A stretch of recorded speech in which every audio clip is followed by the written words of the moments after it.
Ya tukizungumzia event kali ya kutana mtoto mdogo mwenye mipango na anaopa admiradori wake mmoja hasa kutelezea ali kupreveri event ikuwa mwaja ukulu wake mwaja kwanza senani bro. Ya bro sijui. Tukaanza tukielezea event za mtoto mdogo mwenye mipango na wako presenciali. Kwa kuona event hii isa kusezekana bola ikuwa mwaja ukulu wake. Ya mtoto mdogo mwenye mipango mwenye hatari sana. Omi na usikia show zake na mkulai kuona show ipitie ile ikiwa huru sana. Sana mtoto mdogo mwenye mipango mwenye kama mna mipango unaona kama show izidi kuliko ile.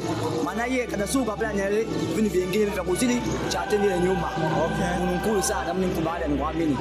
Kwa Martina vikonseri. Tanasi. Wewe kuwepo kwanza kwa presenciali mwenyewe au kwa kuswela tu basi pakanywa?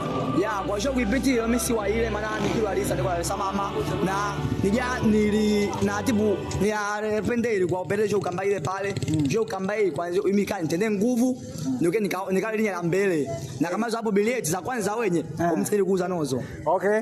Tanasi akipapa admiradori wa kwanza mtoto mdogo mwenye mipango kava tise kusema zangu sisi wa shogu unatu Palma shogu ambayo iwapo Artuma na Parokia na iwapo tena finali baada shogu mbili siku temani iwapo finali na shogu moja ili kulawa Tanzania kangu shereke mandinga yake mtoto mdogo mwenye mipango kikasimana na dada za seti Palma ti one event kale kama hii